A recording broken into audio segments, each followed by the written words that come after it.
Hello, and welcome to Mystic Dog Mama, the podcast for soul led dog mamas, where you'll discover how to best nourish your dog and yourself, mind, body, and soul. I'm your host, Dr. Alexia Meller. It's so wonderful to have you joining me today for my conversation with one of my favorite people in the world, Mariana Quintero. I have mentioned in previous episodes that I would be bringing in different guests to talk about the spiritual side of our journeys here with our dogs and creating a space for conversations about what the modern day mystical path actually looks like. Mariana is also a recovering academic who went from researching emergent futures to boldly following the mystical path. We met while we were both working on a project together in Barcelona and quickly discovered that we were both undergoing some pretty significant personal and spiritual transformations at the same time. Since then, we've shared our experiences with one another about the different difficulties and the opportunities that the spiritual path has offered us. And actually, unbeknownst to one another, we both started reading and applying the lessons of A Course in Miracles at the same time during the lockdown of 2020. Now, throughout the years, we have talked about how important it is to share our experiences and our learnings, because the mystical path can be a challenging and lonely one if we try to do it alone. This conversation is really a masterclass in everyday mysticism. It's not about going off to a retreat or an ashram, although those things are great and have their own value. But Mariana and I talk about finding the beauty and wisdom in the very mundane of our everyday lives. We touched on how A Course in Miracles created a new trajectory for our spiritual inquiries, how everything, including our dogs, is a sacred mirror that invites us into the questions of who we are and what is reality, and how mysticism is the activism that is needed in today's world. Mariana also shares how she has started a community for those of us who are interested in lucid dreaming and how to use the dream world in our spiritual evolution. Just a little word of caution, we do briefly speak a bit about our experiences with deep depression and suicidal thoughts. So if you find this subject matter sensitive and would prefer to skip over it, I have noted in the timestamps in the show notes where we do speak about this. Now, this is a bit longer than most of my episodes, but when I asked you before whether you wanted me to break longer episodes up or if you just wanted me to keep them together as one episode, the majority of you said keeping it as one episode was preferred. So that's what I'm going to be doing for now. You can always pause the episode and pick it back up when you want to come back to it. Okay, on that note, let's go. Hi, Mariana. It is such a pleasure to welcome you onto the Mystic I'll start that bit again. Who am I? Where am I? What am I doing? Real life. This is it. This is how stuff gets done. Exactly. Welcome to the Mystic Dog Mama podcast. It's so wonderful to have you here with me. Thanks for joining me. Thank you so much, Alex. I've been looking forward for this conversation for so many months now. I know, I know. And just to give the audience a little bit of a background as to our relationship and why we're having this conversation, I wanted to let them know that you and I have been friends for many years now. We met in Barcelona when I was there as part of my PhD process and you were working there. And I always had this feeling of resonance with you. Like it always felt like soul sister kind of energy.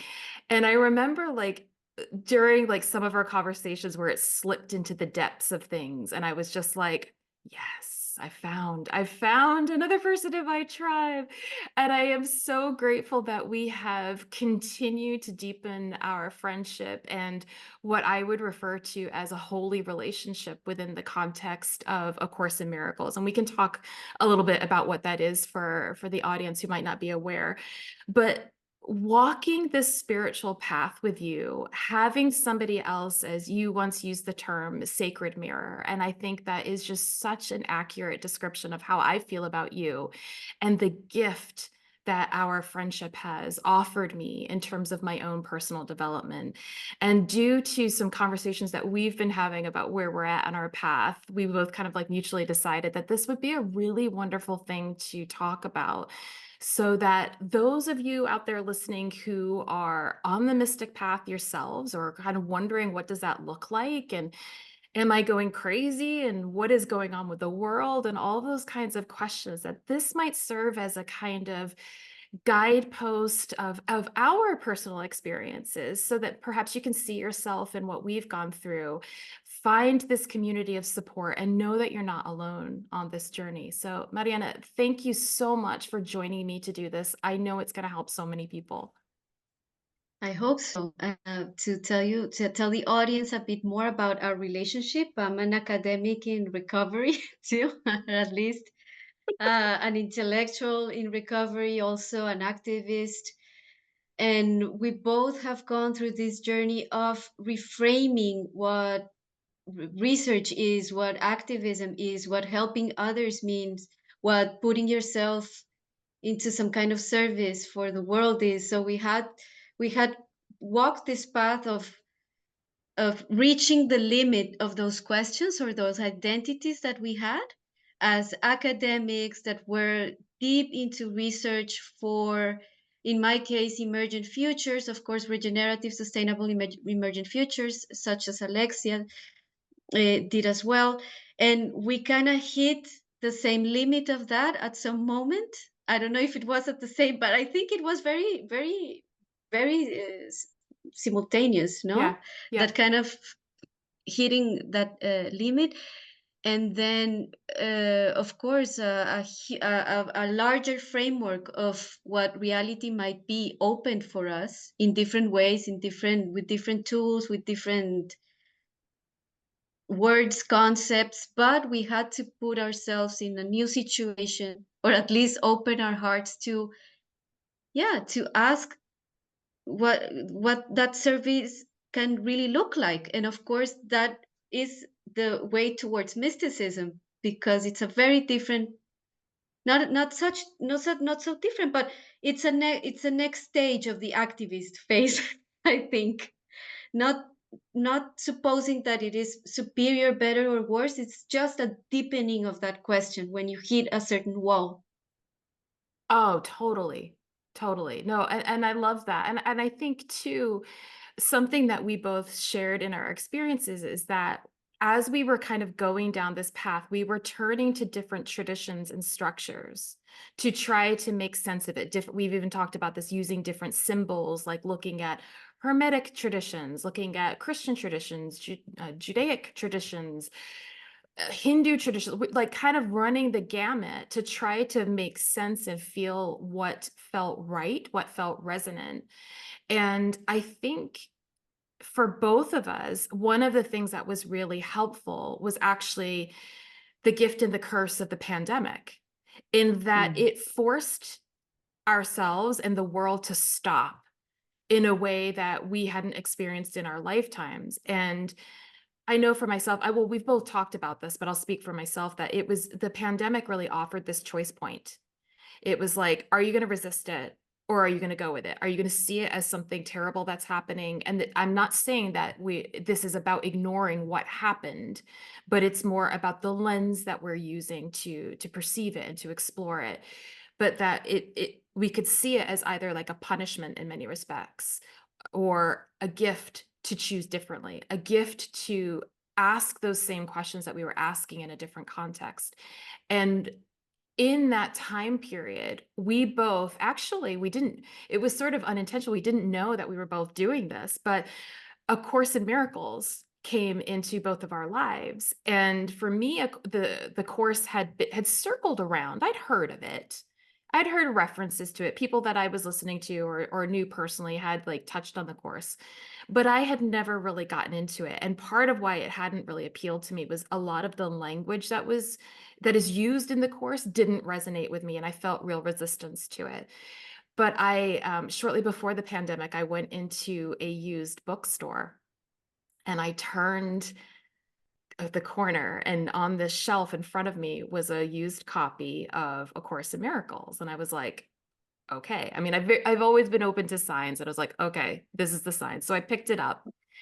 And little did I know that that was gonna be kind of a guide for me through the pandemic, and I definitely didn't know that you also had come across a course, and we got to share a lot of what was, um, being offered within that material as a framework for us to do this deepening. It kind of hit at the right moment for us to do some of this deepening that we got to share together. And I think, again, why I wanted you to come on and talk about this and why I wanted to put this out into the community is because a huge learning for me was that although the spiritual journey is a very personal journey, it cannot be done alone. It needs to be done in community. However that community looks for you. That community can be one other person, it can be in person, it can be online, but to have somebody that can help reflect back to you who you truly are when your head gets in the way is so invaluable, and I don't think that I recognized how invaluable that was until I went through the pandemic experience and the course experience and sharing that with you and a couple of other people, that it was like the awakening experience just was, like, exponential as a result of doing that, as well as the fact that I had people to reflect back to me that I wasn't delusional, that I wasn't crazy, and I think that's another important component of it. So I'd love to hear your reflections on some of that and how the course has been part of your journey. Yeah, absolutely. And I think you mentioned that word, no, the question, am I crazy? And I'm so grateful for all of you that have been by my side, because staring at this kind of looking into this kind of questions, what is reality? What am I? What am I here for? What is suffering? What no, what am I? Or when you have a reality shattering experience, such as a mystical experience or a psychedelic journey that really takes you to ask those kind of questions. So we are at a moment where, unless you have that kind of support, no, you're looking at the void, and then you have a friend to just hey, are you seeing the same thing I'm seeing? No, you have that kind of feedback, because yeah, it might seem, it will not be intellectual. There will be a part that, in my experience, was intellectual, but then life takes you through these experiences and these stages of the undoing of the identities, of the beliefs, that so it's like this rug has been pulled from under your feet, and without that kind of validation, like, is this happening the same? Is it happening in this way for you? And just someone on the other side of the phone and answering, yes, it is, and it's scary, but it seems to be like this. So, and to me, looking at all of these traditions was very important, because there I also found friends, that could validate this, or reading the lives and the biographies of the saints and mystics, or the alchemical process, or yeah, this, just looking at other people that had to live through this in a very similar fashion, actually. And the other day, I have this Course in Miracle community group, and we were comparing. There is a part in the manual for teachers that just explains how this process is going to go, the undoing of the ego identity, understanding what the ego places value in, so that we can kind of reshape that value into another direction, uh, into a holistic view of reality. But we were comparing it with the stages of the alchemical process, and it just matches very similarly. This is almost the same stages, the same description of the typical dissolution, fermentation, calcination, separation, conjunction, fermentation. All of that is the same as the course explains. But what I wanted to say with all of this is that, for me, I don't know if someone in your audience will resonate, but I didn't grow up in a household that had reference books about this. My parents grew up as Catholics, but they were not, I mean, they are believers, but they don't even go to Sunday church. They just, now they do, but I didn't grow up with any kind of reference of this. I grew up very intellectual, secular, in a scientific oriented school, German school. And yeah, I was a pragmatic, realist, scientific defender of of of almost to the point of always laughing or having a really harsh the cruel humor towards people that believed in this other kind of frameworks of to explain reality. And when I had my first mystical experiences that were completely reality shattering for me, I can maybe if you want I can expand on those. But Yeah. is the question was, okay, there are two paths here. Either I will find the answer to this in the manual of diagnostic of psychiatric diagnostic, no, the DSM manual. Either I will find what is happening to me there, or there might be other ways to see these experiences. For context, I was having spontaneous out of body experiences, really, really intense, really beautiful, but really like outside everything I had experienced before.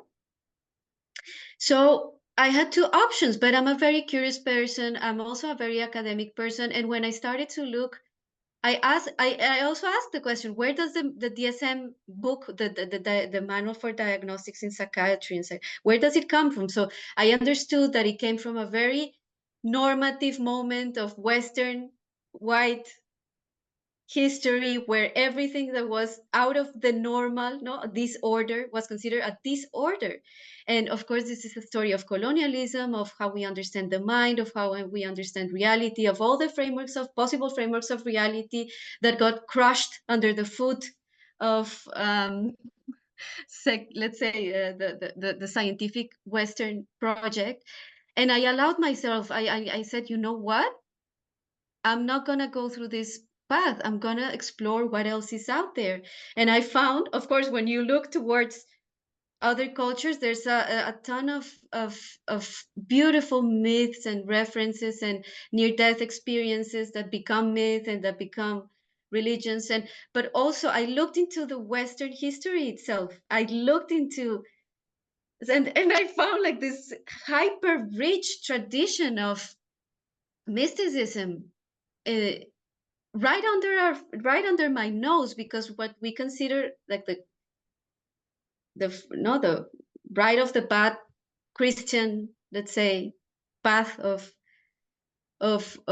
religious mysticism, we disregard it. But then when we look into it, we find very beautiful lives, and even in early Christianity, we find very beautiful practices and frameworks of looking at reality. So I dug in, and I took the whole of COVID. And of course, the course came, which was crazy, because when the course came, the first time I looked at it, I said, this is crazy, this is a cult.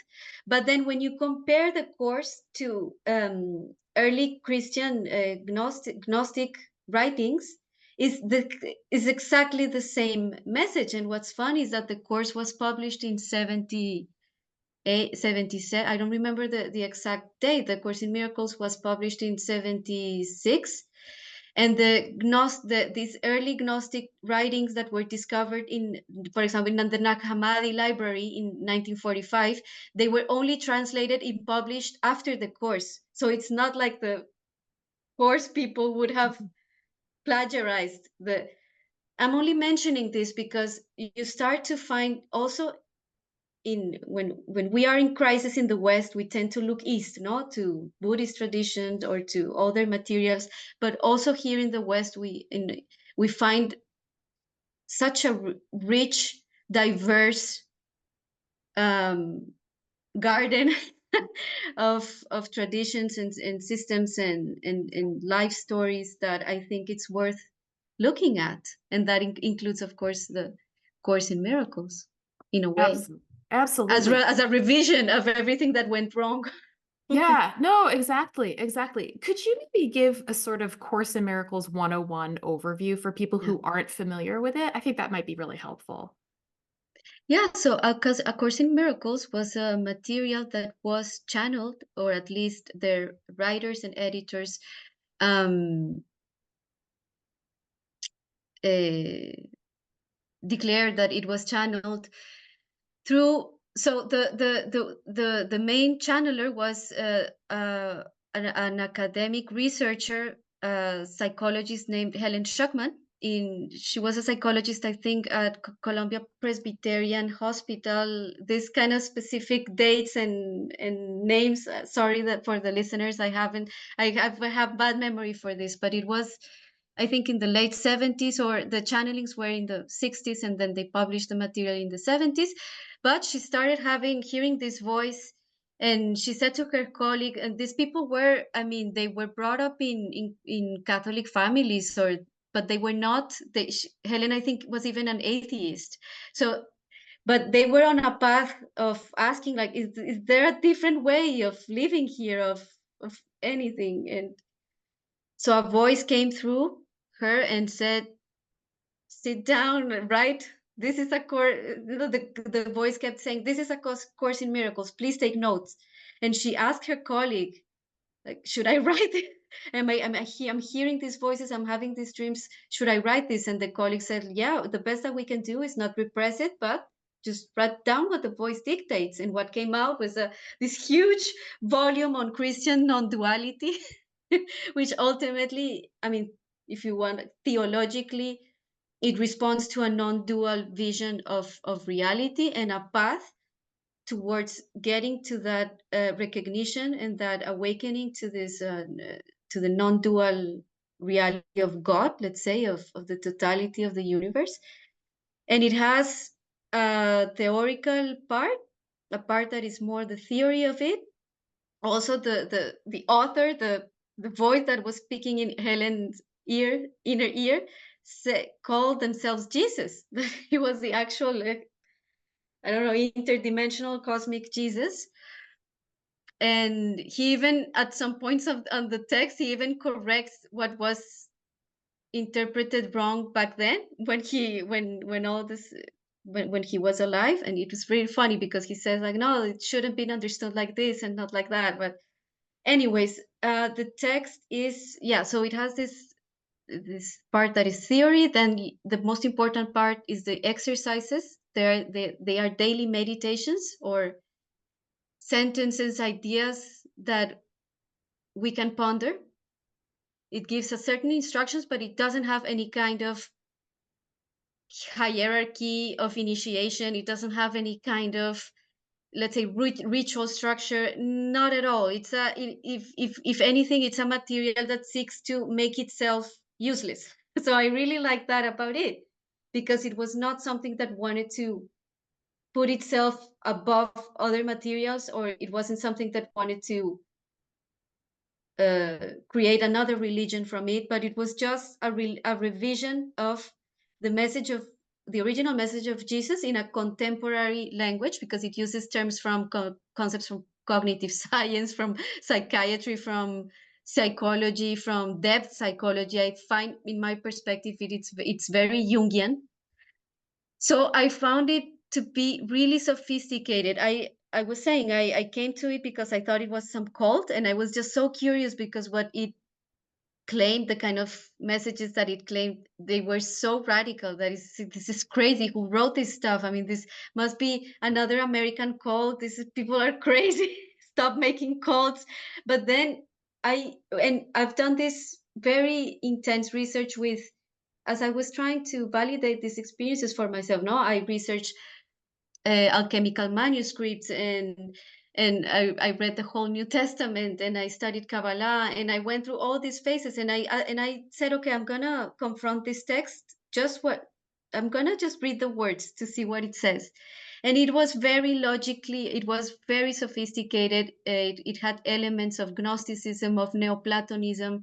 It was as if I was reading someone from the first centuries in Alexandria after Jesus, but now with Jungian language. It was crazy. I said, like, this is crazy. This is so accurate for everything that is happening in the world and in my life. And it's a very beautiful, beautiful path to, as I said, to a non-dual understanding of reality, but not via the East, not the kind of language that has been used in the East to reach that kind of state, but using the very concepts of Christianity to get there. So you don't have to do double work. So it's just revisiting the concepts that you already have that call to these very large understandings of the reality and just repurposing them to apply them in a loving way, in a tender way. I hope this Absolutely. is a very good summary That for was some. excellent. That was excellent. And I think you're right that I mean, that was also my experience of when I've told this story before in the podcast about when I went to see the curandero in Mexico, who told me that I was a bruja, and which I actually interpret as energy healer and mystic, right? Somebody who is Mm, open to and wanting to engage with that kind of path. But for me, when he offered to apprentice with me, there was something that just wasn't resonant for a number of reasons. But one of the big reasons was that it felt like, in a sense, like cultural appropriation, that it wasn't my cultural reference point. And as a consequence, I knew that I couldn't, my experience with it would be more from an intellectual space or from like a cultural anthropology space versus a true engagement with it. And so I did similar to you. I mean, again, this is how each of our paths is individual, but we end up coming to similar points. As I started to look back into the traditions of going to my roots of British culture, of what were the mystic traditions there. And that's how I came across hedge witchcraft, which I really struggle with the term because I think it's off-putting to a lot of people. But essentially, it is that connecting back with nature of through an animistic lens where you see, so there that's taking a non-dual approach of seeing that we're connected to everything because everything has consciousness, everything is a soul. But also what was appealing to me was that there was this strand of it which looks at using trance to go into altered states, because that was something that I mm, was really interested in, similar to curanderismo, where it kind of has that expansive idea of beyond what we're experiencing in the 3D. But the thing that I found most helpful with the course in all of this, as I was exploring all of this, was that at the core, they actually say this in the lessons. And again, this isn't about just like, hey, everybody do the course. It's finding the thing that works for you. And for me, the gift of the course was that firstly, it said that do any one of the lessons, really get any one of the lessons, and you've got it. You don't have to do anything further. So to your point, it's not dogmatic. It's not about enroll in this, tithe to this, any of that kind of stuff. It's like all of the lessons are embedded in each one of those lessons. And perhaps the biggest one for me was about the way that the course asks you to repurpose what you're experiencing in the 3D and to understand that things are happening for you, not to you. So stepping out of mm, victim culture. And that is probably the one thing that has stuck with me at such a deep level because it revealed deeper levels of how I was identifying as a victim. I thought I mm, dealt with that. I thought I had gotten over that, right? But as I kept working on this, I saw deeper and deeper the way in which I was still holding on to that identity and perpetuating that. And then also at that same time, this is when Lucky came into my life. And he started, I mean, he's another sacred mirror of mine, right? Like he's showing all kinds of things.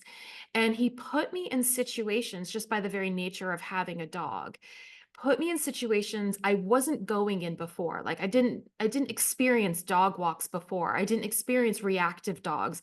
I didn't experience the kind of confrontation that others would have with me in those in mm, as a result of that. And that gave me the opportunity to explore at a deeper level this idea that everyone is my brother and there nothing's happening to me. And I saw like my ego fighting with, what do you mean? This guy was such a jerk to me on the walk. He let his off-leash dog run up to me and did it. Like I got to play it out in such mm, practical ways. And I think that has been the gift carrying forward to where we are today and why we wanted to have this conversation. Because when we tend to look back at the mystics, there can be this romanticizing of that experience. and like, oh, going off to an ashram, oh, going and living, as a hermit and all that kind of stuff. And I certainly have romanticized that. I thought, oh, that's so beautiful. And like, oh, I want that kind of experience. But today's mystic path, and this is something I'm hoping that audience members will relate to and kind of hear within what I'm hoping comes across, is that the mystical path today looks very different. You made a comment one time, Mariana, and I think it was just so perfect. It was like, we're doing black belt mysticism in today's world.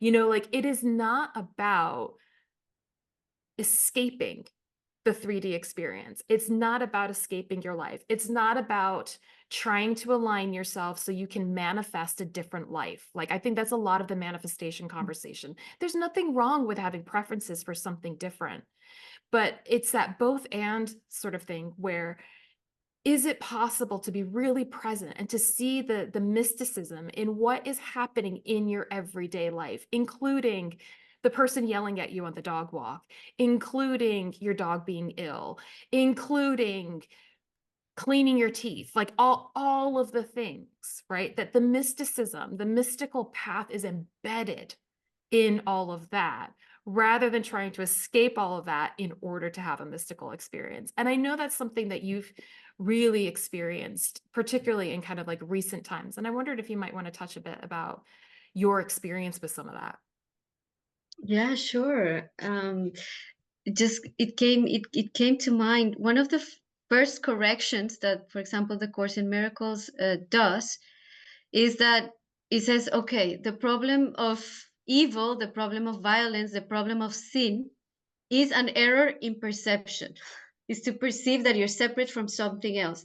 It is not something to be punished, but to be corrected. So it's a material that is very practical. It doesn't, I mean, it's not escapism at all, because you have to deal with every single relationship you have to every object, every living being, everything. You have to look at everything and how you perceive that apparently external aspect of yourself, and look at it from a different perspective. So I found that to be very sophisticated, as also as a way for recovering Christians, in a way to look at their message in a different way. But as we said, no, we have been to, and this is the experience that many of us are having now. Nowadays, all we have, all the kind of lineages and paths and orders, and it's like a spiritual buffet. No, you have everything. You can create your own alchemical mix of a bit of this here, a bit of this there, and a bit of that. uh, and it's done in your very house where you live, in the situation that you're at.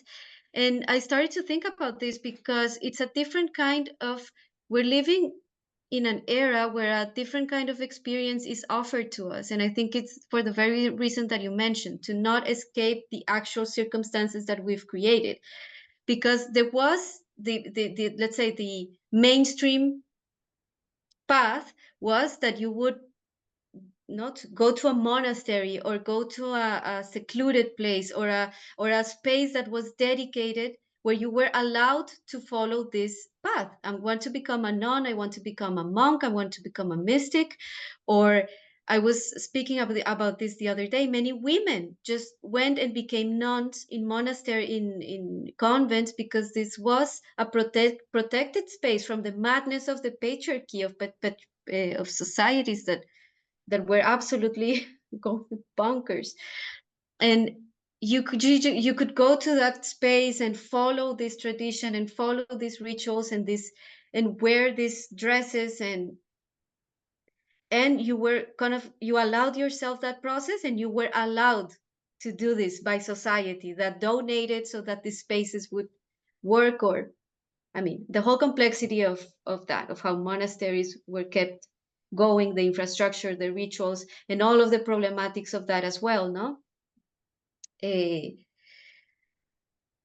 but nowadays, that now that we don't need, and also the deeper mystical path, so the secret, let's say the secret initiation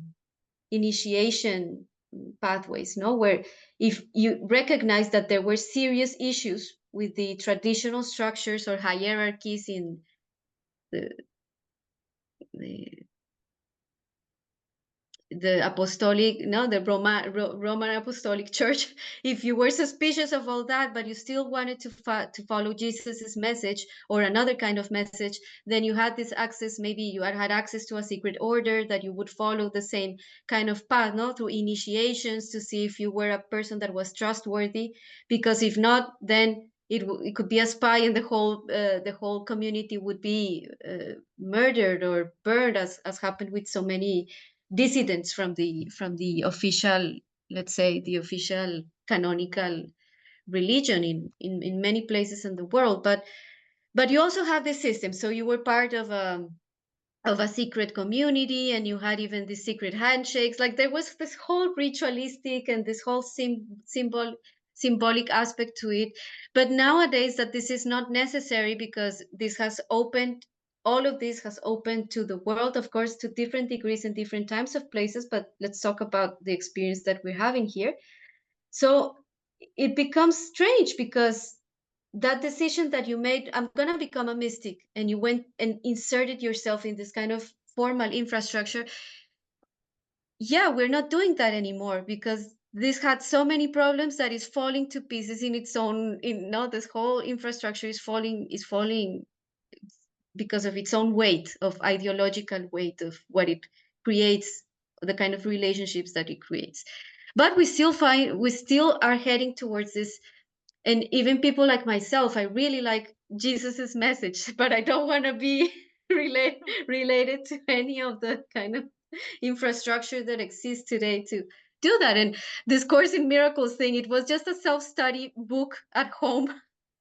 It doesn't cost anything. I mean, if you buy the physical book, it does cost something, because people have to print the book, but it's free online. So if you want, so I found, okay, this is what it's going on, but I still have to do it where I live. I still have to pay my bills. I was an academic professor, so I also had to keep this thing hidden, because I felt like I could lose my reputation as an academic professor. So I had all of these issues to struggle with. I was maintaining a flat in Barcelona. And then, of course, as this kind of materials or the mystical path, what it starts to happen is that this whole identity that we have built, it just shatters. It will be repurposed later, because all of your talents and all your preferences, as you said, will be a source of joy and a source of service and a source of everything wonderful. But the parts where attachment, or where self grandeur, or where self, yeah,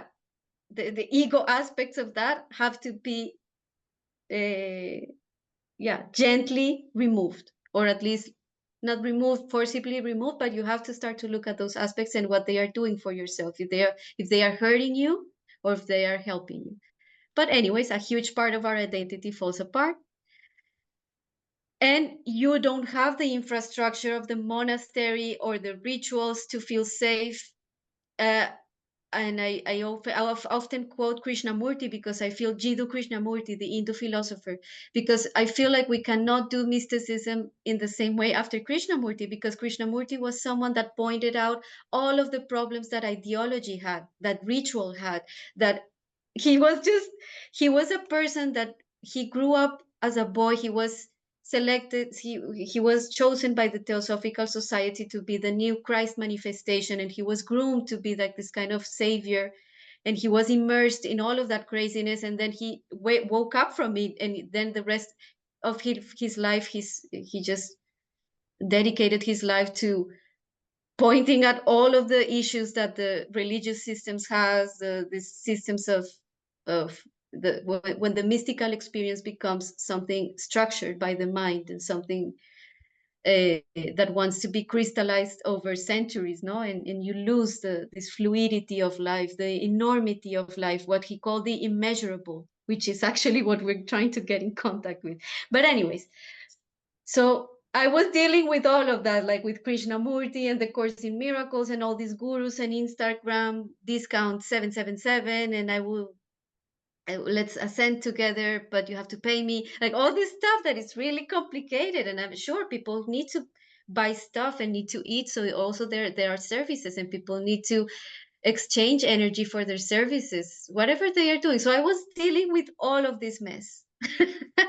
But again, not escaping from it in some sort of ashram or monastery, but living my own life and dealing with climate change and with COVID and with everything. So I this is when when I recently told Alexa, like, this is black belt mysticism, because you don't have the psychological securities that religion offered. Not only the psychological safety of come to our system and this system will hold you, it's a mirage, it will fall apart as well, as Krishnamurti very acutely pointed out. He said, no, if you understand one system, you understand them all, and they all fall apart because they don't respect the fluidity of life that doesn't allow for things to crystallize. But anyways, this is another story. But the black belt mysticism is doing this without holding on to any psychological security, or holding on to some psychological security like the Course in Miracles or a system or a tradition, but knowing that you cannot turn it into a church, mainly, no, to create all these difficult relationships that the ego cannot co-opt it, this experience, this mystical experience. So this is my definition of black belt mysticism, this mess. Or just that we are mystics in disguise. I often feel like it now. I'm being more open with my family and my friends, like coming out of the mystics closet. But I had all this time, I've been kind of also really scared, guilty. I've been through all the phases of it: scared, guilty, ashamed. They're gonna think I'm crazy. And talking about or explaining the kind of life I'm leading, because it's not obvious. Like, and people ask me, why don't you go to an ashram or something in India? No, so people also have this romanticized version of finding yourself somewhere east. And I never had the money. I barely can pay anything at this moment. So I had to do it here. I'm a right now. I'm earning my living being a ceramics teacher.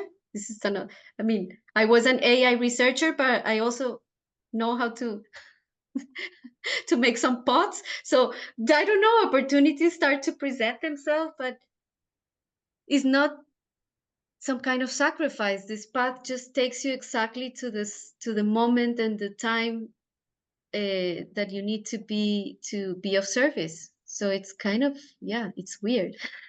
Oh, I love that. I love it so Fabulous. much. It is. And I think, like, in terms of like defining mysticism, defining the path of the mystic, for me it is about seeing, oh, Lucky has something to say on this. Would you want to say, boo boo? uh he I think the path of the mystic is recognizing the magic of the now moment, and the now moment, and the now moment, and the now moment. It's very much about presencing, and it's very much about seeing the way that the ego wants to shape things mostly out of fear, Mm.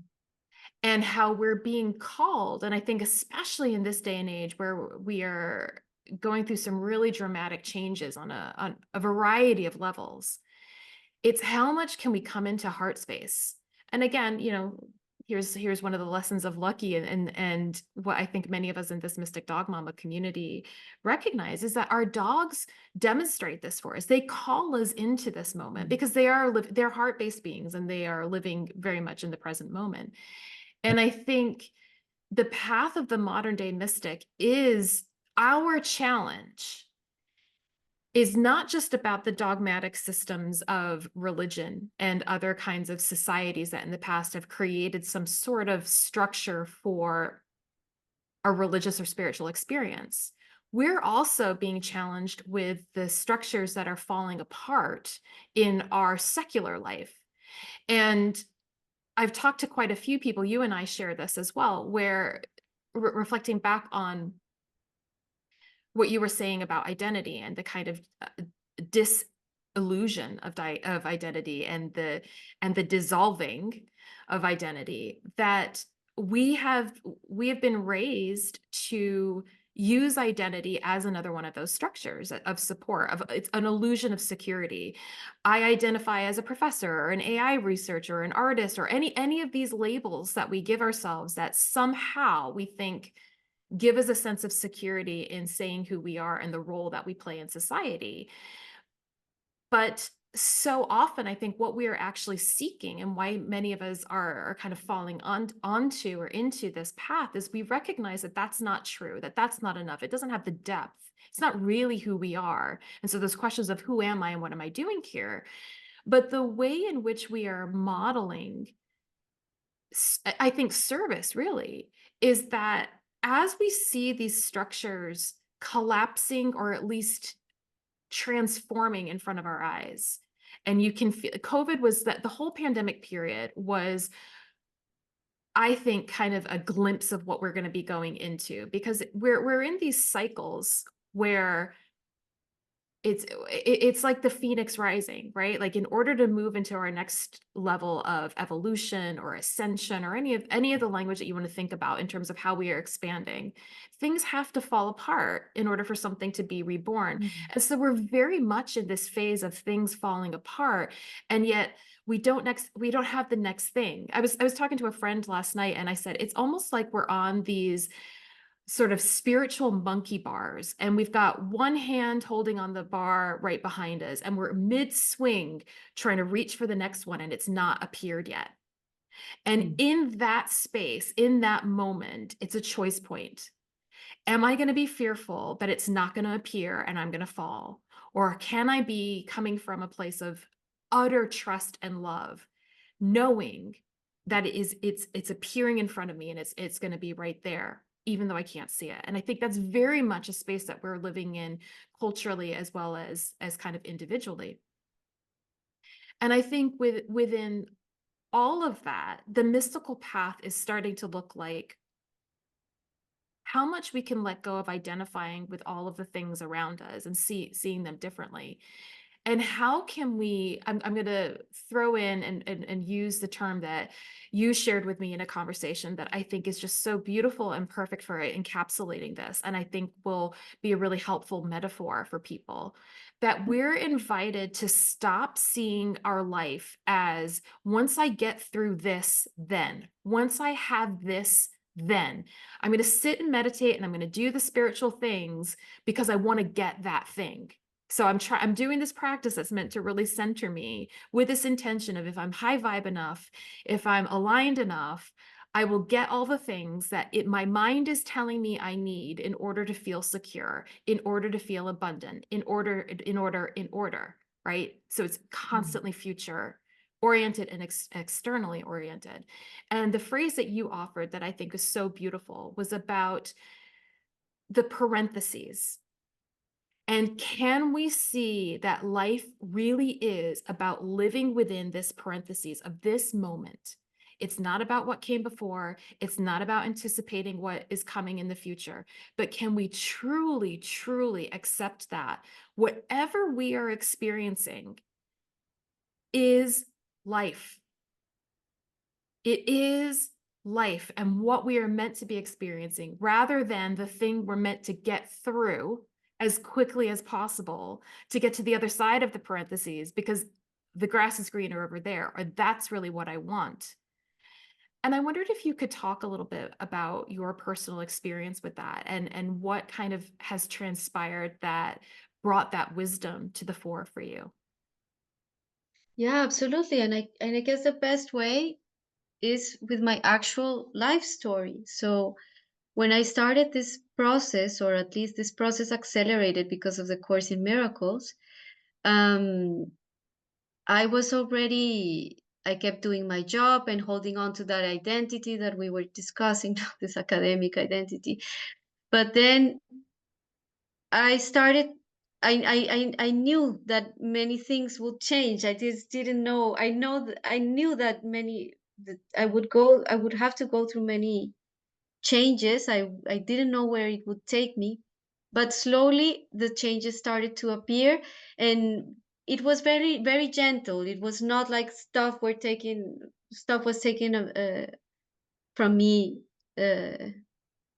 horribly, but at least I had to do this process of understanding value. No, you were talking about how we hold on to these beliefs and identities, and it's also because the ego has placed value there, self-value in all of this stuff, in my flat, my pretty flat in Barcelona, in the role that I had as a researcher, and the cool job that I had, and all of that.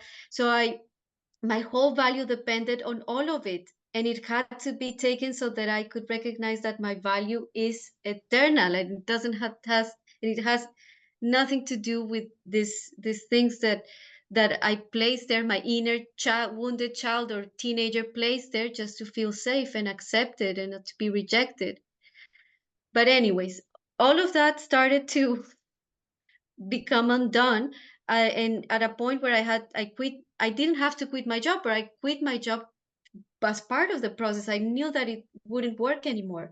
So I had to go back to live with my parents. I was put in a very, very, what I first thought it was a very vulnerable position, because everything was being, all these dresses, I was taking off all these identity dresses, all this wardrobe from me, all these masks as part of the process. And I came to a point where, when I quit my job last year in summer, that was a definitive, the final step to, not the final step, because we keep doing some of the stuff, but okay, I said, okay, now I'm entering a phase of transition. No, I was living with my parents again. They took me in, and they took care of me. I explained that I was going through all of this, and I had the support of my family. I was never left, let's say, the process never left me really vulnerable. I thought I was, but I had everything I needed at every instant. Uh, but I thought, okay, this is a parenthesis. I already undid this whole identity, and now I have to wait, because something new will come, or I will recover financially, and I will recover. No, I have to say that I wasn't trying manifestation and manifesting anymore, because I kind of quit that early in the game. I didn't follow that path. The Course in Miracles arrived at a moment where it just it took me to, or it forced me to ask that question: what if I manifest all of these things, what do I want them for? What are they for? The Course will always ask you, what is it for? Anything that you want, ask, what is it for? And it will just redirect the question always for the let's say, the benefit of all. That anything that we should want should be for the benefit of all. But we are in a situation, in a wounded situation, that we cannot recognize that yet. So we have to be taken to a process of redefining value. But anyways, I was there, and after I quit my job, so months started to pass, and I was become and of course, opportunities came with fantastic encounters, synchronicities, everything amazing. But I was kind of I started to get impatient. When is this next phase gonna come? I was asking, like, I quit my job, I left all that behind for something new, but that is not coming. That's not coming. And then a year passed, almost a year passed, but then I had just a huge revelation, and that day I called Alexia. I and it was, I think, because of the I was reading the Gnostics. I was reading the Gnostic text, which really reinforced this idea of the pilgrim, of the passerby that Jesus was talking about. To live in the instant, in this holy instant, is to be able to be a passerby, in the sense of roaming reality, of roaming life, of just freely inhabiting every instant with its immensity. What Krishnamurti called, not the immeasurable of each instant, and not wanting that instant to be something else. And I just understood that my supposed parenthesis, that I was waiting for something to come, was life, was the mystic's life, the pilgrim's life, the wanderer of reality.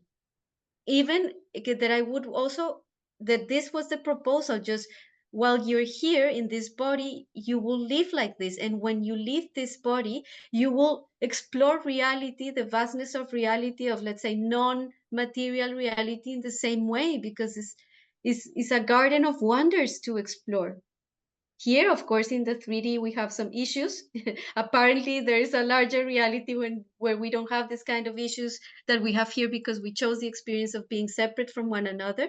And that brings about some, according at least to Christian non-duality, this is the actual explanation of what the kingdom of heaven is. It was just a creative choice to experience separation. It's really painful. It can be experienced because we have the kind of like the free will to experience that, but it's not the actual fabric of reality. We can play separation, but we cannot be separate from each other. But the experience of it, the belief that we are separate, will be very painful. And anyways, but once we uh, head towards choosing to acknowledge the unity of it all, and that reality is just a vast, vast landscape of creation that we can roam freely like a pilgrim, not wanting to hold on to anything, to make something ours, to create our little kingdom, tyrannical kingdom, where things are the way we want. So these kind of materials will speak about all of these issues when we try to make reality something that it is not. So it just proposes this path of the wonder of reality, and just exploring the wonders of it. So I understood that this was the actual proposal that I had signed up for, and that I was expecting. I was backpedaling. I was expecting something in the future to come, when all of this was taking me to inhabit the instant, what the Course in Miracles calls the holy instant. And I knew that intellectually, but I hadn't gone to that point that many mystics reach in whatever tradition, of understanding that there is only now. And whatever you encounter in the holy now, if you encounter your pet, your neighbor, a plant, a bug, is your holy mirror. And you can learn so much from yourself there. Now, not wanting the situation to be anything else. Eh, Abundance is always, no? Each instant has its version of abundance. Anyways, all of these kind of things that were in the text, but it took me this whole life process of being completely undone, to a point where uh yeah I actually life took me to a point of not knowing, really not knowing what I'm gonna do next. I know that I have some appointments in time, because we have to plan in the 3D. We have to plan encounters such as you and me planned today, but really being open to what each and every instant is bringing right now. And yeah, it's not a concept that you can learn intellectually. Life has to strip you of everything you understand, of everything, just to take you to this point, because since we are children, we are taught the exact opposite. We are taught to plan, that it's important, also because the experience of having a body implies preserving that body, and the experience of having an ego implies preserving that ego. No, so that the ego will feel threatened if it's not preserved. So you have to create all these strategies of preservation, and this involves planning and looking ahead, and the relationships with desire, that always places desire externally, something outside of yourself that you need to get closer to. Yeah, it's tricky, but I think what many mystical traditions share is that they take you to this point. Hmm. Yeah. And I think what's really useful to talk about regarding our paths, and again, I had mentioned that I consider our friendship to be a holy relationship, using that language of A Course in Miracles. And essentially, at the core of a holy relationship is that you are seeing one another not through the eyes of the ego, but through the eyes of the soul, of the heart. And the gift of that is that when one of you kind of falls off the wagon, in a sense, and gets trapped in the ego stuff, The other one is there to support and remind you of who you truly are. So there's that component of it. But there's also that thing where, like, where two or more of you meet, you amplify one another. Mm. You amplify one another's growth. And it tends to be, my experience has been that those of in my circle who I consider having a real holy friendship with, our life experiences, the kind of the details of it look very different in some respects, but at the core, the message of it is the same and always happening at the same time. So it will be one of us will call one another, and it could be months between these conversations. It's not like an everyday kind of thing.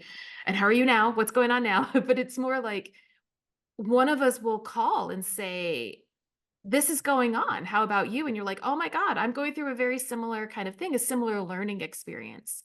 And I think the gift of where we're at now that I would like to share with the audience is that we were just talking before we started recording that we're not so far along living that knowing of the present moment that we have forgotten what it was like before. Like we are definitely understanding the present moment and living it, but we're not like Krishnamurti level, for example, or No, and it like kicks in. It does. It kicks in time and but now we kind of know when it kicks in, maybe how to look exactly. at it. No? Exactly. And I think what we can offer people is exactly like you said. It's an in and out kind of thing. Like sometimes I'm really in the present moment, and other times something totally pulls me out and I get completely wrapped up from the ego perspective in the garbage in front of me. But the difference between now and I would say even a year ago is that it's like milliseconds when I catch myself versus days or longer of Or living in months. or months exactly of living in this space of victim, of feeling like I had no control, desperately wanting to change my circumstances, not really believing in manifesting culture. I definitely believe we're manifesting all this all the time, but I'm Mm. referring to kind of like the stuff that came off the back of The Secret, like do this and you get a car, do this and you can like all of these external 3D things. There's nothing wrong with 3D things. They are all teachers. But again, it's how are we looking at it? How are we perceiving it? And to your point, like, what is this serving? If we can ask those questions, and everything that we are bringing into our lives does serve that purpose. But I think that I was conflicted with, have I created this shitty life for myself? What I was seeing is shitty with like, these things are happening to me. Why can't I get ahead in this? Da, da, da, all of that kind of stuff.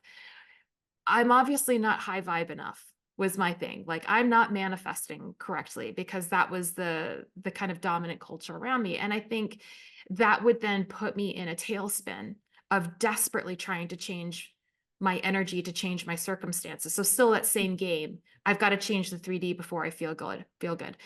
And something that happened to me fairly recently with all of this, it's talked about a lot and I'd heard about this a lot, but I hadn't fully felt it in this way. And I think that's the thing with this path is like you get glimpses of it, but then there come moments where like you fully get it and you're like, now I understand it.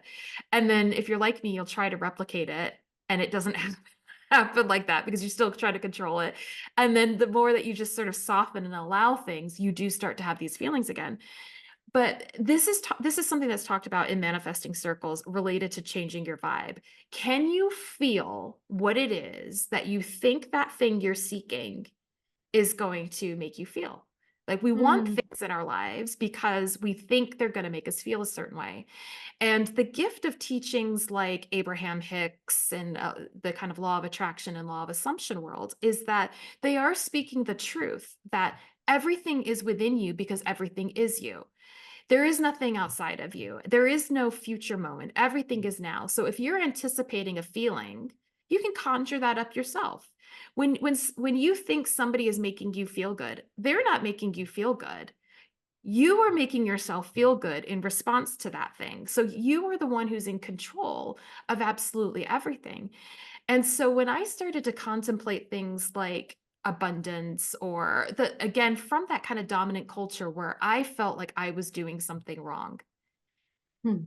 I sank into this present moment with all that is around me, including the quote unquote shitty stuff, right? Like it's not about discerning and cherry picking the things that are really great, but also like also choosing the things that are really hard for me, the difficult situations or like the fear that I might have about like what if I can't pay a bill? What if I don't know where I'm going and however whatever amount of time or any of those questions that we can have. It was being able to sink into that and actually conjuring the feeling myself of love, of happiness, of joy, of abundance within me. And it was like this, although I've done that before, there was something that has happened in the last few months where it was like it clicked. It just clicked. And I really felt it and I saw it in everything. And the gift for me is when I saw it in difficult things. I was able to do it with, pleasant things before, but when I saw it in the difficult things, I was like, "I get it. I get it," but not at an intellectual level, at a really heart-based, felt Hmm. level. And when I chose that, because this is where I think free will comes in. I get a lot of questions, and I've had questions about this, like free will versus destiny and all that kind of stuff as you're trying to sort out um, what all that stuff means to you. And for me, free will is about that choice point. It's not about what is happening around us. It's the choice of how do I choose to perceive it. Hmm. That's free will for me. That Absolutely. I have I complete agree, at least. yeah. And I think when I started exercising my free will in that way, rather than thinking that I wasn't really doing a good job because I didn't necessarily like particular circumstances in my life or whatever, it was like everything just sort of like came together. And that has led to changes in all aspects of my life where again the 3D hasn't changed, nothing around me has changed, but the way that I navigate it is like 180. It's 180 from how I was experiencing it. So even things, and this will resonate with this particular audience, but like even looking at like when Lucky has a reactive outburst on a walk. And before that would have been absolutely horrific for me. I would have been ashamed, worried, angry, feeling like a victim, like you name it all.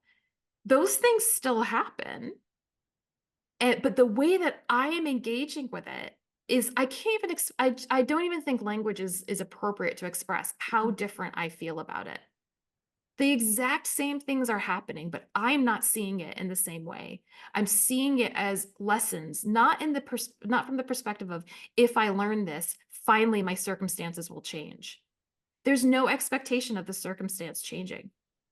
It's just Hmm. it's really from the language of law of assumption would talk about like where is it that you're putting your focus?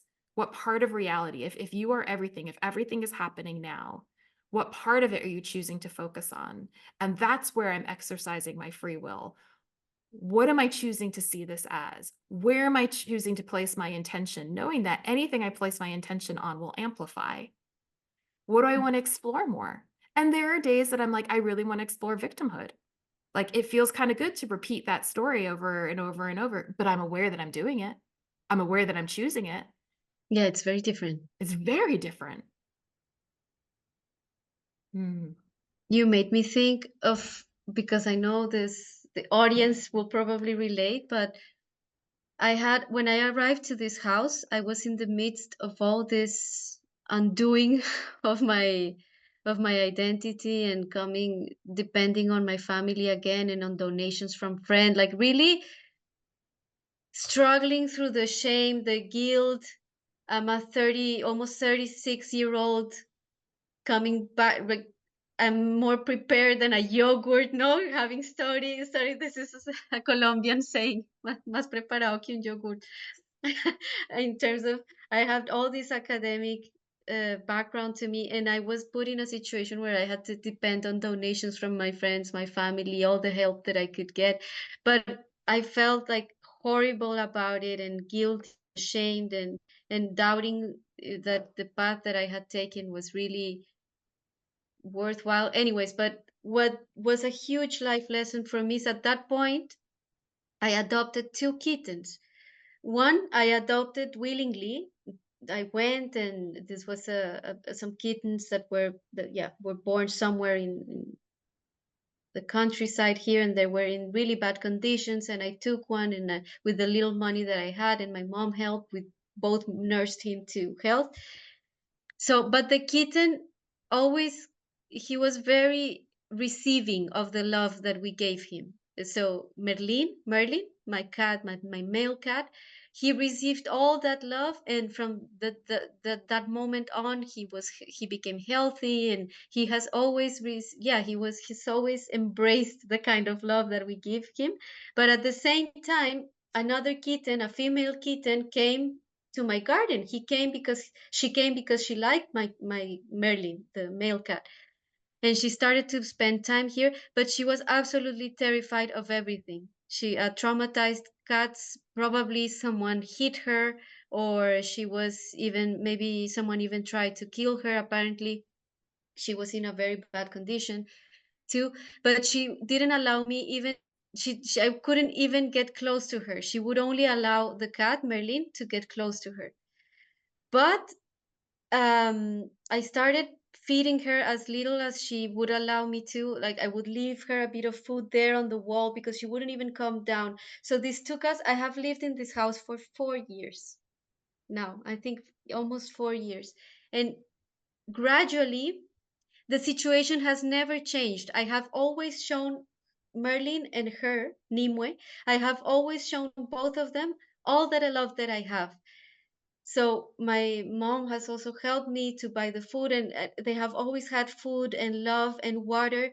But it has taken her 4 years to accept the love that we have to give her. Only recently we could pet her, we could touch her.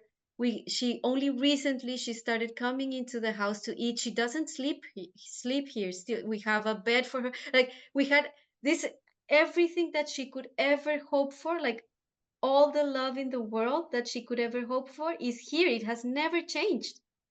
But the acceptance, the perception that she had of us, she has had to move through some serious trauma to just accept this hand of love.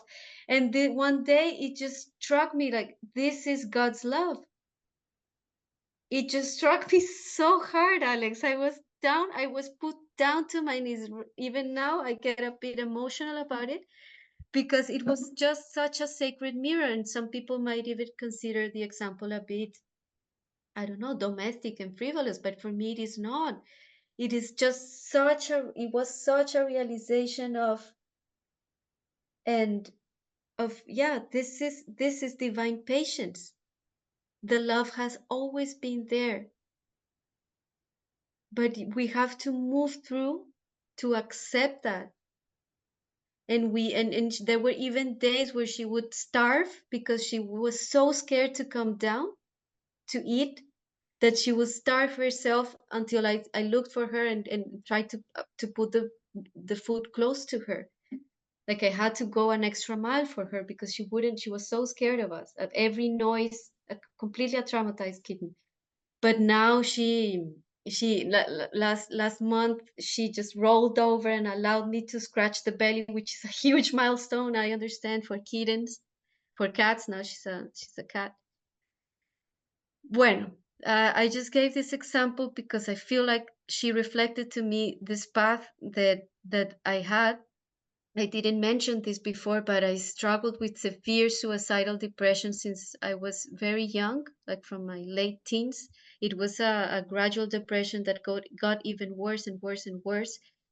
And the in the same rate that the depression worsened, it was the rate that I couldn't accept love. For some reason, it's related. Like, I became so vulnerable. No, and when we don't have a relationship to the all, you feel completely stranded, completely vulnerable, or at least that was my experience, completely worthless.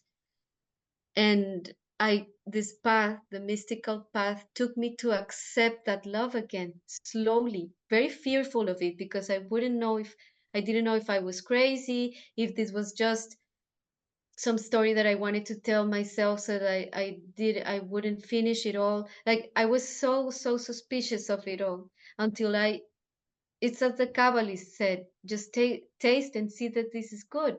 Once you start accepting that love that will manifest through your mom, through your pet, through the food that you eat, through the land that takes care of you, like all the ways that love manifests itself to you.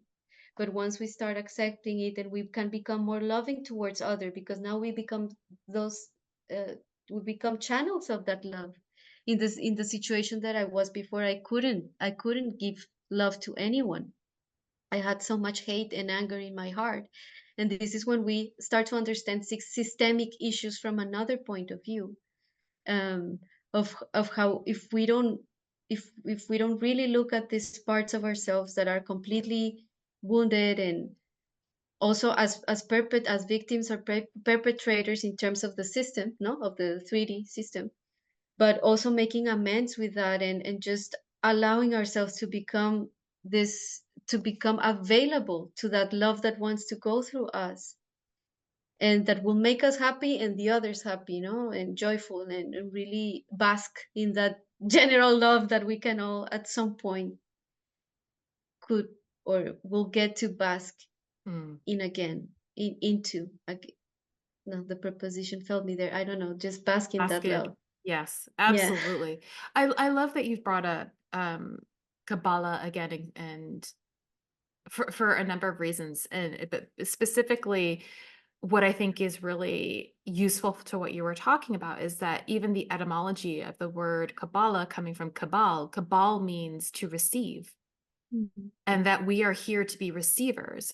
And I think that that takes all forms. I mean, it's been interpreted like, yeah, I can receive. It's that idea, it's often referred to as the idea of like tuning the radio as a receiver. You align with the energies and you create the things in your life. But I think at a more at a deeper, truer level, it is exactly what you're talking about, that when we align ourselves, which for me is stripping away the veil that makes us believe that we are separate, that makes us believe that we are not loved, that kind of like how I'll circle back to this, but I think another useful kind of framing is I heard Jim Carrey talk about his experience with his spiritual awakening, and he's a really interesting character for a number of reasons, with his journey into really releasing a lot of like the entrapments of Hollywood life and that American dream that so many of us are raised to aspire to. He was talking about depression, and he said that he had heard it said that to be depressed was really about needing deep rest, but deep rest from the ego Mm. identities Whoa. that we, Okay. Deep right? breath. Yeah, yeah, yeah, yeah. I see it. So rather than, I mean, we experience it as being like depressed, like pushed down kind of thing, but it's a call for needing deep rest from the constructs, from the identity, from the things that we have built around us, the false things around us that we think that we're meant to aspire to. And it's in that constant attempt to aspire to achieve that one day I will feel this when I have this kind of thing, that actually that's what leads to depression, because that takes that kind of way of being takes us out of the present moment, and it also makes us focus on the external 3Ds. It's this constant chasing with the carrot in Mm. front of us that we're never ever going to reach. So I think that, similarly, I've experienced deep depression, suicidal thoughts, and all of that, and we've shared that with one another previously. And I think so much of it was because on some level, it was the call. We knew on some level to retreat from all that we were being shown life should be like, that we knew it. And that was the way that our spirit was catching our attention in some respects. Oops. But I think circling back to what that means in terms of the Kabbalah with this idea of receiving, it is about being a conduit, like you were saying, of connecting to divine love and radiating it out. Like that's what a radio does. So the reason I'm using this is because I want to appropriate the way that the radio has been used as a metaphor within manifestation culture from this perspective of vibrate with the thing that you want to receive. Oh, yeah, yeah. And then so once you're aligned with the energy of the new house or the energy of the car or the energy of the money or whatever, that's when you bring it into your life. And yeah, I think that there's an element of truth to that. But I think the bigger message, the deeper message behind it is that when you are aligned with divine love, it's not just about you receiving it. A radio then sends it out. It sends the music out into the room for all to hear. And I think that, Yes, right, that part of that metaphor that's is beautiful. never mentioned. And so it's that idea of when we tune into the divine love, our job then as the radio is not to silently hold it, but it is to share it. It is to press it out. It Mm. is to be it, right? We're just flowing it through. And I think that's been one of the really big lessons for me recently with this mystical path, along with the idea that, or the kind of truth, the personal truth for me of challenging what I thought a mystical experience would be. I always thought it was similar to the experiences that you have of out of body, of going into astral planes, all of that. That hasn't really been my experience. And I often thought that I was somehow failing at that I wasn't actually living the mystical life. But I recognize that actually my experience of the mystical is very much about getting into the magic of the everyday. That it's Mm. not for me, it's not about having those kinds of out of body experiences. So I just wanted to raise that for people who may be listening and thinking, well, I don't have that. That's not been my experience. So I mustn't be a mystic. I mustn't be on the mystical path. And I just want to share that the mystical path looks different for all of us. But at the Mm. core of it is really coming from this love energy, this love for all that is, for the love for all you are, the compassion for yourself and others, and being in the now moment, recognizing that this is the magical now. This is where Mm. it all happens. And you are part of that fabric. Yeah, absolutely. And I agree. And I always tell people, because in the, let's say, lucid dreaming, out of body world, there is lots of people that teach it to, yeah, just to, let's say, escape. They don't teach it to, I mean, responsible people would never teach it to escape your life. If someone does it, then maybe that's a phase, but I never, this came to me, or I think this came to me in the way that it came to me, because I was struggling so much with the idea of, yeah, with suicidal thoughts, that this came to me, as I call it, a divine intervention. Because basically, the first experiences, what they helped me understand is that this was not the solution. That if I harmed the body, this wouldn't solve my situation. So it was almost like a divine intervention for giving me a larger framework of who I was, Mhm, and understanding that this wouldn't give anything to me. This wasn't the way that I was supposed to go, and I chose differently. No, thank God. And of course, it kept happening, and I became, let's say, I became proficient at it because it kept happening. But I wanted to do it voluntarily. I wanted mhm, willingly. I wanted to do it not just as something. It was never, people sometimes ask me, was it violent? It was never. It was always very loving. It was always very supportive. But at one point, I had to do my shadow work, as in life, and also as in those experiences, because ultimately it's the reflections of my mind and my fearful perceptions of everything. And it was, my mental state was in such a deep state of fear and guilt and depression and anxiety, that all these experiences ultimately were helping me take my mind off that state, Mhm. and life Mhm. itself reflected that. So I often tell to people it's not a superpower or anything, it's just that I was in such a bad state that I needed the waking life and the dreaming life to Right. make up for the damage Yeah.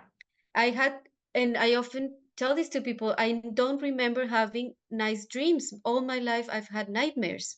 So I had to go through this healing of the mind, of healing all my repetitive nightmares since childhood. I grew up in Colombia when the conflict was really bad and bombs would blow off every day in Bogota, and in the people were dying horribly. I lived in that phase of the really bad phase of the narcos killing one another and the guerrillas. I mean, with the internal conflict that we have in Colombia, and that whole thing populated my dreaming, my mind, and it just. I became an activist because I felt this huge pressure um, to be of service to my country, to Colombia, and to the world. But at one point, and this is something I talked in the beginning, one hits the wall of the difficulty that it is, or this absolutely mind-blowingly horrifying experience that is being an activist, and just finding that there's, once you tackle one issue, there are five more issues, and there's another country that declares a war. Is just, and you feel like you are never gonna be able to help the situation in this world. But then once you accept that perhaps a higher intelligence is available and that Mhm. is lovingly trying to get us out this nightmare of the Mhm. dream of separation, we chose it as an experience. We have a way out when it becomes too painful, and there's always this love and this higher intelligence to help us move through it, to awaken from the dream that we believe to be so real. I know that this is some mystical stuff that many people might agree with or not, but at least this was the path that I explored. Is there really a higher intelligence that can help me be a better activist, in this sense, help my brothers and sisters, my brethren, in a better way than what I'm doing now with my little ego mind, also trying to become important in my area, no, like all these struggles of just what till what degree was I doing that just because I needed to have that value as a Mhm. person. Mhm. Since I was little, I was always told that I was very intelligent, and I took that thing as my personal value, and I wanted to put that value to service. But anyways, the stuff that happens. But once I took that, I acknowledged that there might be a larger intelligence, and I said, I don't know if I believe in you, but we'll start a relationship to see how this works. And I guess this is what many people do, like myself, that we have never had any spiritual upbringing, and we just start. It's almost like dating the thing. Okay, we will start dating. You will start showing me how you work, and I will allow it to some degree. And once it starts showing you its face, it's just so overwhelming, or at least it has been to me. And I think I often talk to people or read the stories of the mystics and the saints, and spiritual, in our, I don't I dive into all podcasts of people talking about their mystical life, or at least the. It's because when we allow the thing to show itself, it just shows itself with such sweetness and tenderness, but to a degree that we cannot comprehend the Mhm. amount of love that this has, that we are, that the reality is on its fundamental level. That I was just no, I came to this point of surrender where, yeah, make me a better activist in this sense, like put all my being to service, all of it. And I also went through this phase of, okay, how does that look like? Am I gonna just be like, yeah, a poor shoeless monk?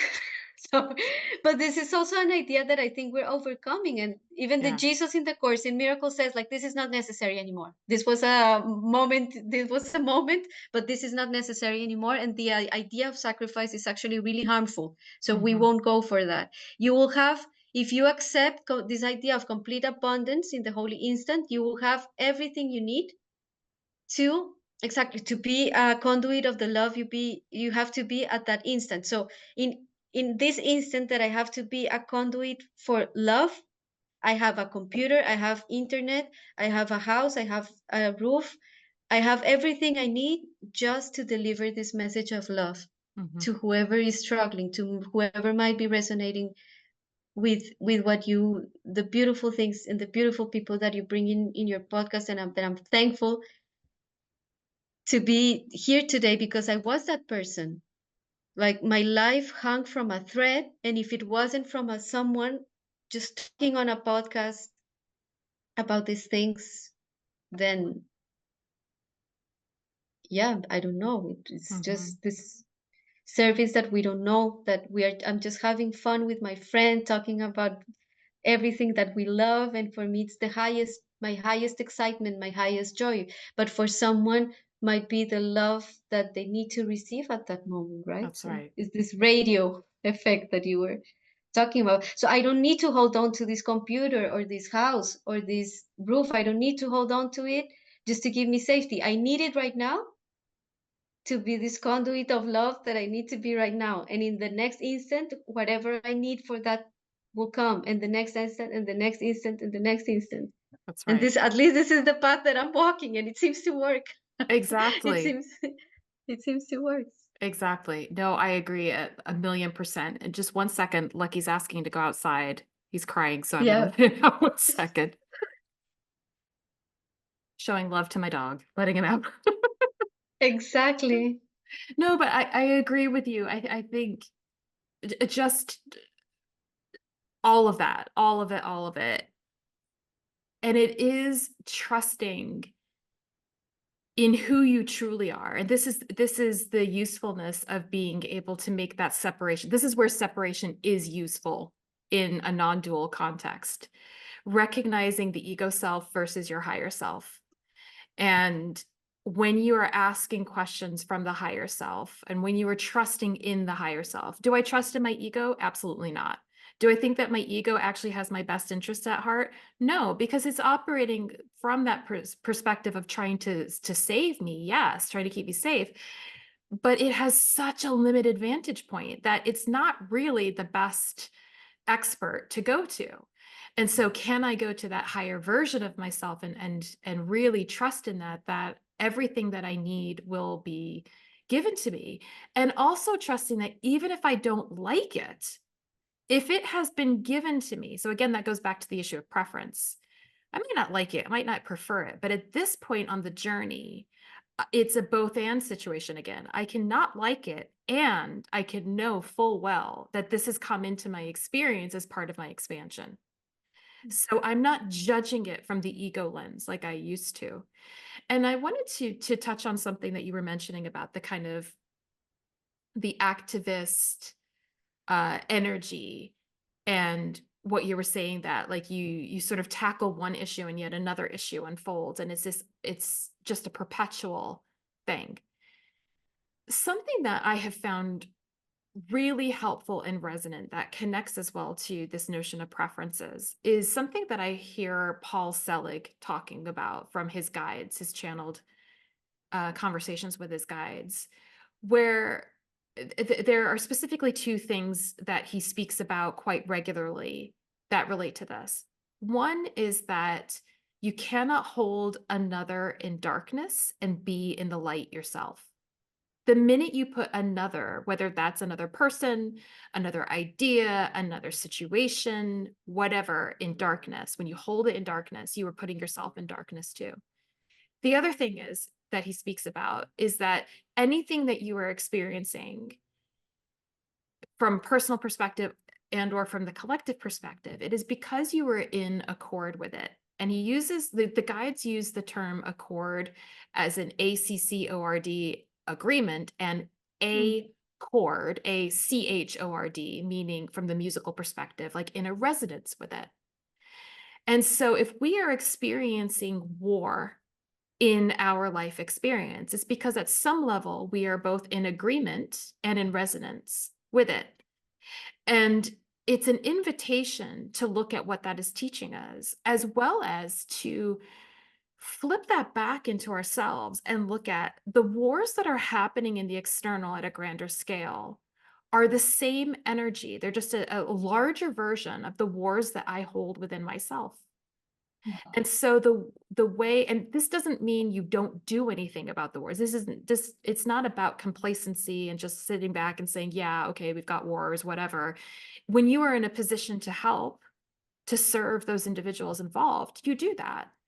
And you look at showing compassion for yourself. You look at healing the wars within, because that helps to heal that connection, that resonance, that accord that we have with those other things. So it's still always about reflecting back within that the war is a sacred mirror.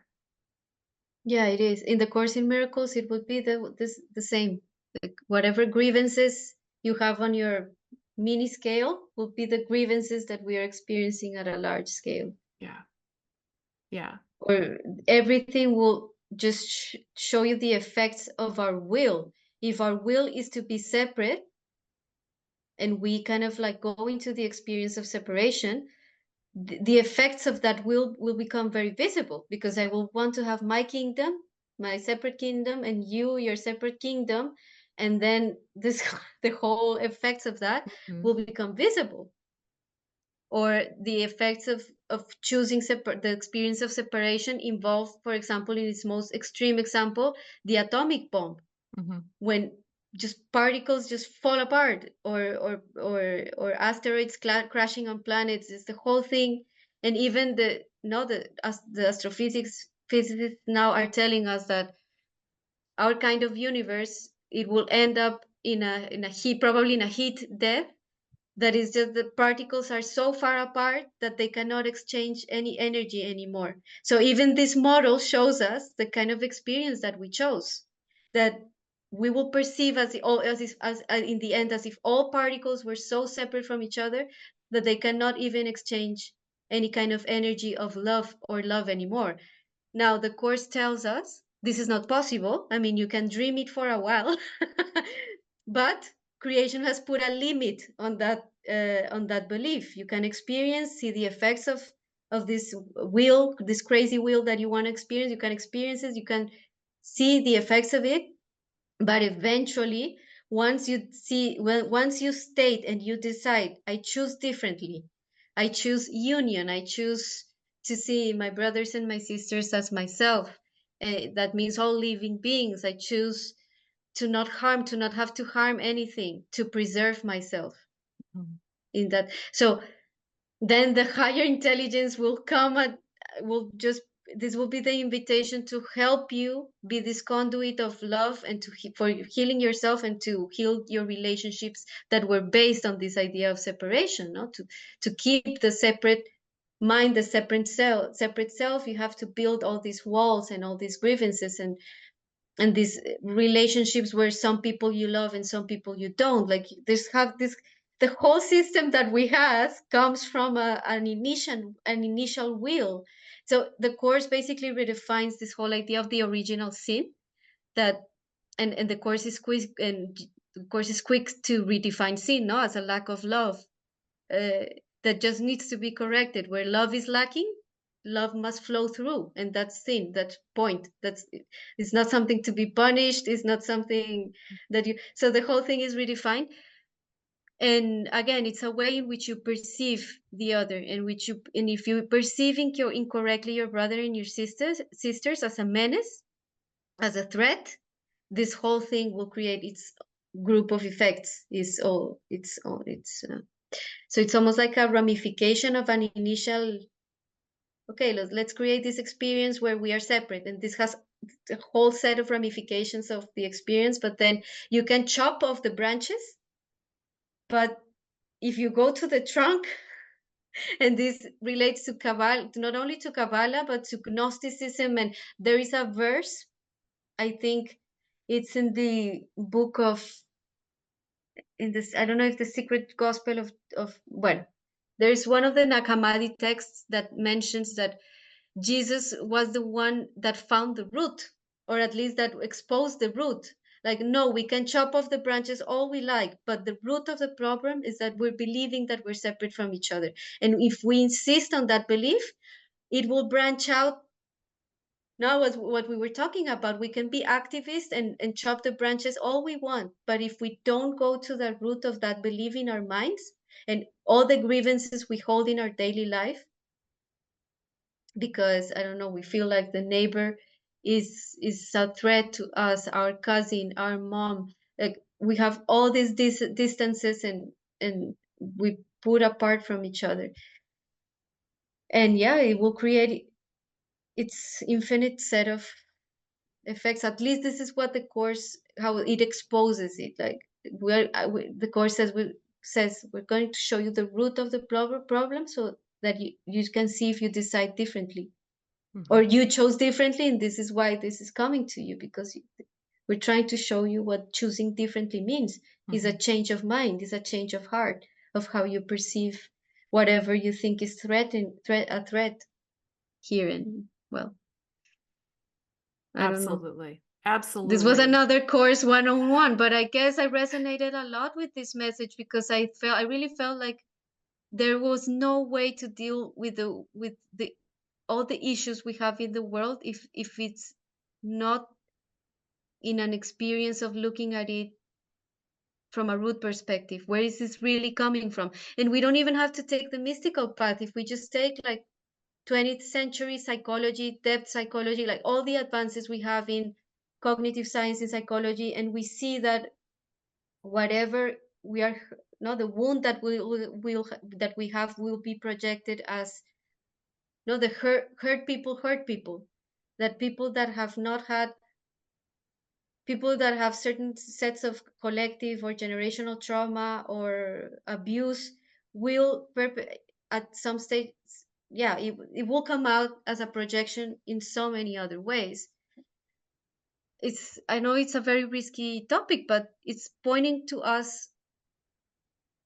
It's not that that president or that president, it's an evil person. It's the whole system that produced that man or that collective of people that are agreeing to a certain kind of violence. It's not that these people are mad or that these people are evil spirits or evil aliens. Like their course is really synthetic or really Jungian in that sense. It's just the whole system produced that. So it's a sacred mirror of the whole system and the Mhm. decisions we are making about who we are and how we choose to perceive others. And it will show up as a president declaring war on some people. It will show up as a collective of people defending a certain kind of violence. Anyways, it will show up in so many ways. But again, it's just sacred mirrors of the system, of the whole system. Mhm. Yeah, exactly. And when we use everything as a sacred mirror, the gift is that we see the reflection, and then where we can make change is right here. It's right Mhm. here. And of course, you can be supporting what it is that you're for, like at a grander scale. But I think again, we can't change what's out there until we change with what's here. That as within, so without. It starts with the as within, and it's projected outwards. So like Einstein talked about, like you can't change a problem at the same level in which it was created. So we can't change things at the 3D. We have to really Mhm. change things in the internal, knowing that the effect will be seen externally.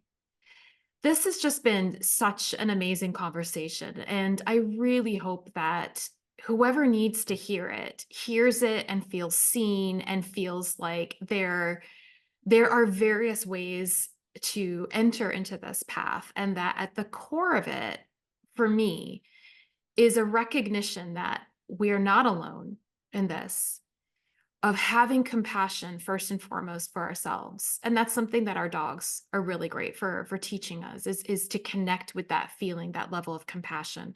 And I think they are sacred mirrors as well, in that it's very easy for us to show compassion to our dogs, but that what they're asking us to do, what their kind of call is to us, is to reflect that compassion back to ourselves.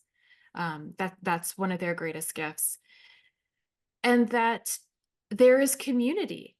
out there, if this is something that you need and want, as you go down this path, there is community. And I wondered if you could talk to us just a little bit before we kind of wrap this up about your community of Lucid School, because I imagine quite a few people would like to learn more about that. And that if you are interested in exploring the depths of astral projection and all of that kind of stuff, that you have some really great supports for people. So could you tell us a little bit about that?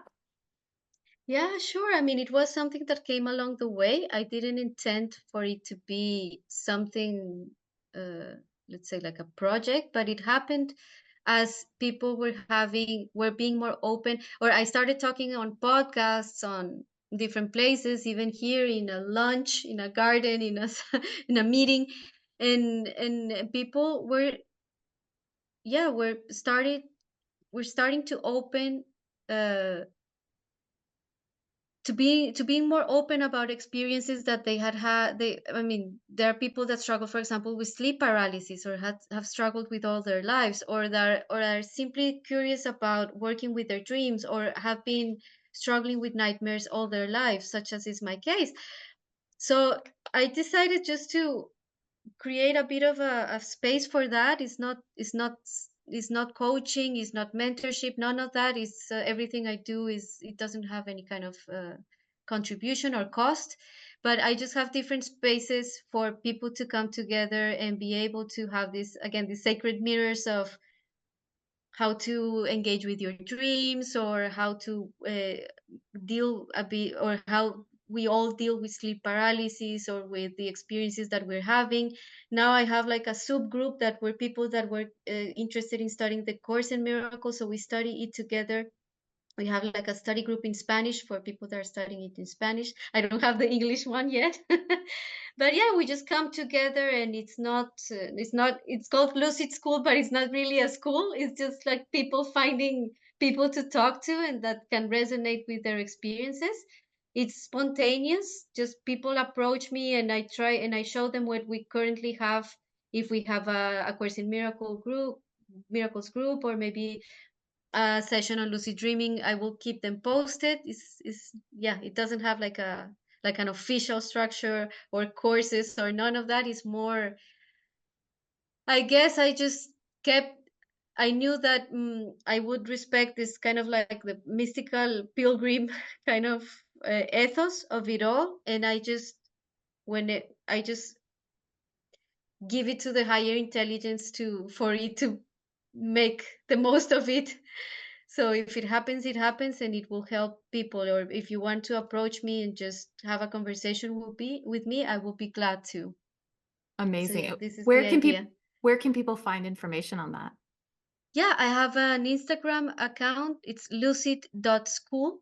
Alex can post it on the information for this session, for this session of the podcast, and also my Instagram account. And yeah, that's it. I guess this is the way that you can reach me. Just get in touch with me, send me a DM if you're interested, and we can have a nice chat over a cup of tea on Zoom. I love it. I love it. I'll definitely leave the link to that in the show notes so you can connect directly from there. Mariana, this has just been such a gift, and I feel like there's still so many more things that we could be talking about. And we'll have to have you back on to kind of continue this series. But it really is my hope that this is a kind of kickstart of a wider conversation that we can be having about to walk the spiritual path, and how we can support one another along that path in all the various ways. So I'm so grateful that you were willing to spend your time and your energy and just grace us with your presence today. I'm really so grateful. No, I'm grateful to you, and I apologize for my Spanglish, my if something wasn't expressed quite correctly, but we do what we can. And anyways, sending you so much love, and to everyone listening, thank you for your attention, and let's do this together. We are, yeah, walking a very unstable, a very naked form of mysticism now, and I think that if we don't do it together, it's really difficult because we Mhm. don't know what to hold on to, and there are many of us doing this, so you're not alone. I love it. Thank you so, so much. Thank you so much for joining me in this conversation with Mariana Quintero. Isn't she just phenomenal? I hope you enjoyed it as much as I did. If you want to connect with Mariana or learn more about Lucid School, you can message her on Instagram at lucid.school. I've left this link in the show notes. I've also left a link to the book that we reference, which is A Course in Miracles. If you would like me to cover any particular topics on future episodes, or if you'd like me to reach out to a potential guest, just let me know. Feel free to reach out to me on Instagram at Mystic Dog Mama. Finally, this episode is sponsored by Aspirationary, which in full transparency is another project of mine where we create books, notebooks, and stationery to help you become all you aspire to be. You can check out our shadow work and moon magic journals and workbooks, as well as our popular My First Period tracker for young girls and tweens on Instagram at Aspirationary. And that's spelled ASPIRATIONERY. Okay, until next time.